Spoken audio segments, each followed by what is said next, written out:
Madame Bovary, troisième partie, chapitre 4. Léon, bientôt, pris devant ses camarades, à un air de supériorité, s'abstint de leur compagnie et négligea complètement les dossiers. Il attendait ses lettres, il les relisait, il lui écrivait, il l'évoquait de toute la force de son désir et de ses souvenirs. Au lieu de diminuer par l'absence, cette envie de la revoir s'accrut, si bien qu'un samedi matin, il s'échappa de son étude. Lorsque du haut de la côte, il aperçut dans la vallée le clocher de l'église avec son drapeau de fer blanc qui tournait au vent, il sentit cette délectation mêlée de vanité triomphante et d'attendrissement égoïste que doivent avoir les millionnaires quand ils reviennent visiter leur village. Il alla rôder autour de sa maison. Une lumière brillait dans la cuisine. Il guetta son ombre derrière les rideaux. Rien ne parut. La mère Lefrançois, en le voyant, fit de grandes exclamations, et elle le trouva grandi et minci, tandis qu'Artémise, au contraire, le trouva forci et bruni. Il dîna dans la petite salle, comme autrefois, mais seul, sans le percepteur. Car Binet, fatigué d'attendre l'hirondelle, avait définitivement avancé son repas d'1 heure, et maintenant il dînait à 5 heures juste, encore prétendait-il le plus souvent que la vieille patraque retardait. Léon pourtant se décida. Il alla frapper à la porte du médecin. Madame était dans sa chambre, d'où elle ne descendit qu'un quart d'heure après.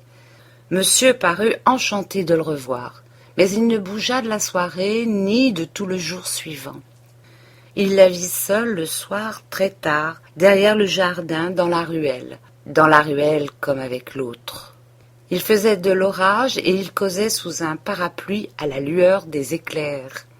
Leur séparation devenait intolérable. « Plutôt mourir, disait Emma. Elle se tordait sur son bras tout en pleurant. « Adieu, adieu, quand te reverrai-je » Ils revinrent sur leurs pas pour s'embrasser encore. Et ce fut là qu'elle lui fit la promesse de trouver bientôt, par n'importe quel moyen, l'occasion permanente de se voir en liberté au moins 1 fois la semaine. Emma n'en doutait pas. Elle était d'ailleurs pleine d'espoir. Il allait lui venir de l'argent. Aussi elle acheta, pour sa chambre, une paire de rideaux jaunes à larges raies, dont M. Lheureux lui avait vanté le bon marché. Elle rêva un tapis et Lheureux, affirmant que ce n'était pas la mer à boire, s'engagea poliment à lui en fournir un. Elle ne pouvait plus se passer de ses services. 20 fois dans la journée, elle l'envoyait chercher, et aussitôt il plantait là ses affaires sans se permettre un murmure. On ne comprenait point davantage pourquoi la mère Rollet déjeunait chez elle tous les jours et même lui faisait des visites en particulier. Ce fut vers cette époque, c'est-à-dire vers le commencement de l'hiver, qu'elle parut prise d'une grande ardeur musicale. Un soir que Charles l'écoutait, elle recommença 4 fois de suite le même morceau, et toujours en se dépitant, tandis que, sans y remarquer de différence, il disait « Bravo, très bien, tu as tort, va donc !»« Eh non, c'est exécrable, j'ai les doigts rouillés. » Le lendemain, il la pria de lui jouer encore quelque chose. « Soit, pour te faire plaisir. » Et Charles avoua qu'elle avait un peu perdu. Elle se trompait de portée, barbouillait, puis s'arrêtant court.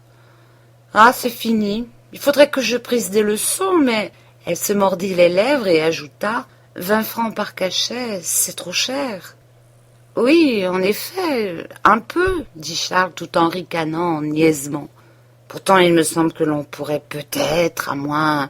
car il y a des artistes sans réputation qui souvent valent mieux que les célébrités. » « Cherche-les, dit Emma. Le lendemain, en rentrant, il la contempla d'un œil finaud et ne put à la fin retenir cette phrase. Quel entêtement tu as quelquefois. J'ai été à Barfeuchères aujourd'hui. Eh bien, madame Liégeard m'a certifié que ces 3 demoiselles qui sont à la miséricorde prenaient des leçons moyennement 50 sous la séance et d'une fameuse maîtresse encore. Elle haussa les épaules et ne rouvrit plus son instrument. Mais lorsqu'elle passait auprès, si Bovary se trouvait là, elle soupirait « Ah, mon pauvre piano !» Et quand on venait la voir, elle ne manquait pas de vous apprendre qu'elle avait abandonné la musique et ne pouvait maintenant s'y remettre pour des raisons majeures. Alors on la plaignait. C'était dommage. Elle qui avait un si beau talent. On en parla même à Bovary. On lui faisait honte. Et surtout le pharmacien.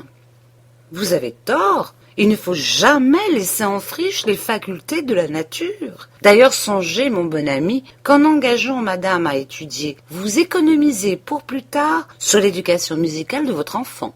Moi, je trouve que les mères doivent instruire elles-mêmes leurs enfants.